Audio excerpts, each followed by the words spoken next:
Can you tell us what's been done as far as investigations goes and why this is happening and why we are where we are today, and to put the bandage on the wound, as it were? Yes. Well, I think we've all got our theories, and it's the funniest thing about being the guy involved in tertiary, because that's at the end of the education system, right? So that has advantages and disadvantages. The disadvantages, you deal with what everybody else has produced ahead of you. The advantages are you can blame all those people. But yeah, no, it's a really fair question. I think without in no particular order, things I've observed, and that's all I can run with. One is obviously too many disengaged young people who, for whatever reason, are not engaged through secondary school, and decide that there are other options that are preferable from their perspective. And we're trying to do a lot of work in there with things like youth guarantee, give them options to move to other forms of education without losing them completely out of the system when they've really lost interest in the school system, the alternative education system, all that sort of stuff. I think is that attempt.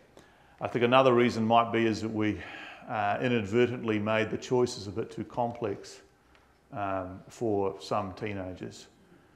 In a funny way, the academic stream is reasonably straightforward.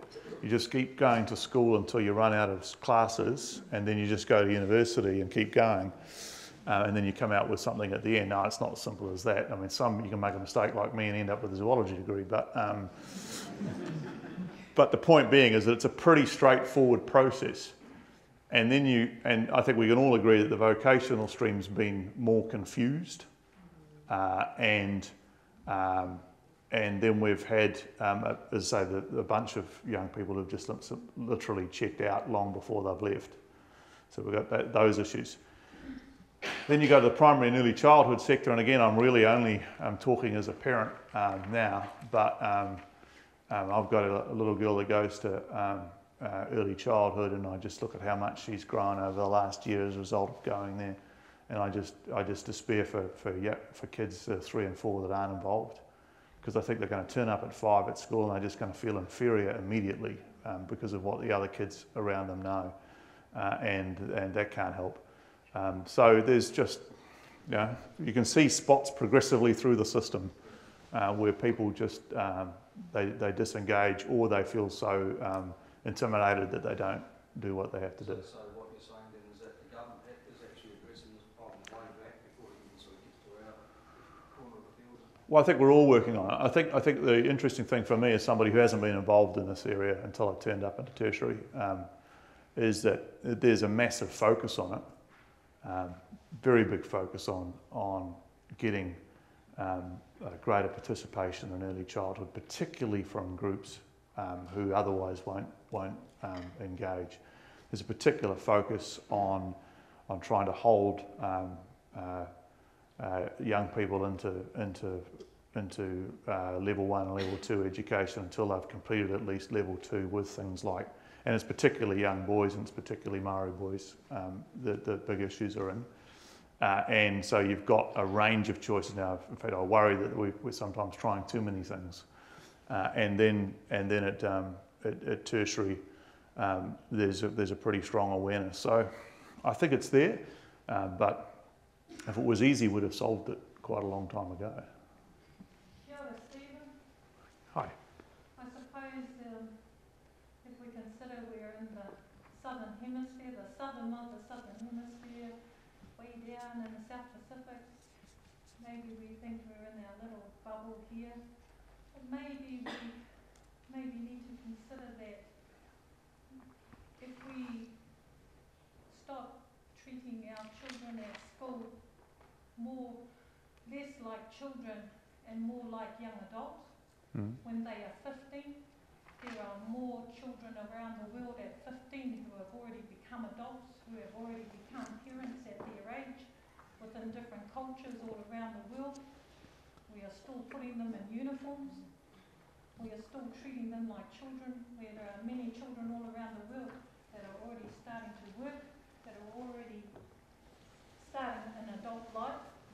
maybe that's where we've got it mistaken.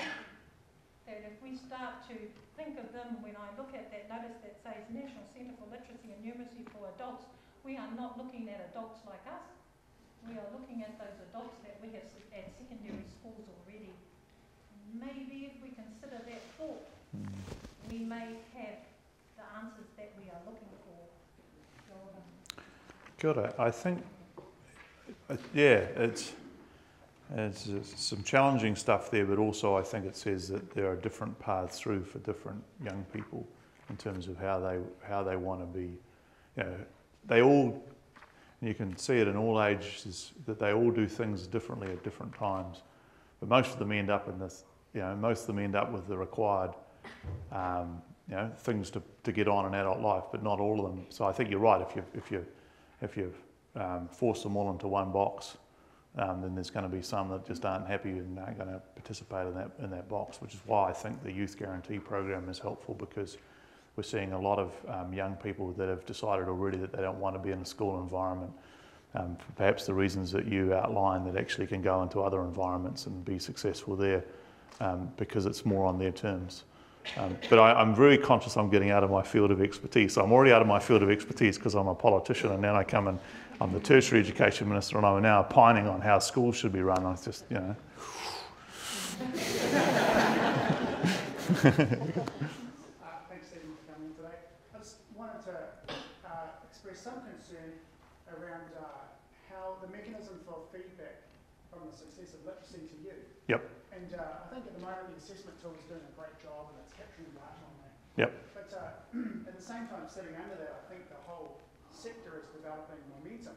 Yes. It's really good, and I guess it's qualitative stuff, hard to Yeah. kind of, you know, box and feedback. But from my observations, the momentum sort of has to reach a tipping point. Yep. And I wonder by 2012, perhaps we're not quite there. And business as usual, the momentum will be reduced and we may lose it because we haven't quite hit the tipping point. Okay. So how do you show that? Put yourself in the position of the politician sitting in Wellington with, you know, all the various requests and things that come in, and all filtered through several layers of those wonderful people that work for us, officials I'm talking about,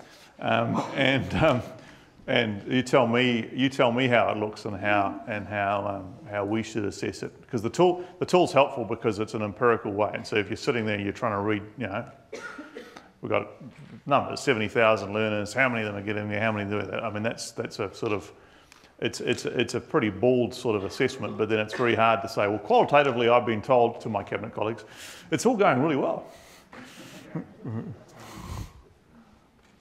Well, few ideas.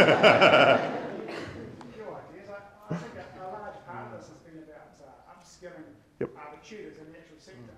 And I think the solution is, as the tutors have developed skills, it's going to filter on to the learners. And so I think that the literacy outcomes from the tool will be a byproduct of the tutors upskilling. So no, I'm not sure how to feed that information on. I think we could probably come up with something, but maybe just... Oh no, we'll work on it, but I just thought I'd just take my chance while I was here. Then I'm looking at you, and I understand the online assessment tool, and actually I don't have any problems with it either, but my request is don't just judge us by those results, that a lot of our learners are high literacy needs, and to look at other avenues that we can show progress. We've talked about here today. Yep. Absenteeism is down. Yes. Team spirit is up. People are speaking at meetings. Home life is better. The comments that they give us at the end.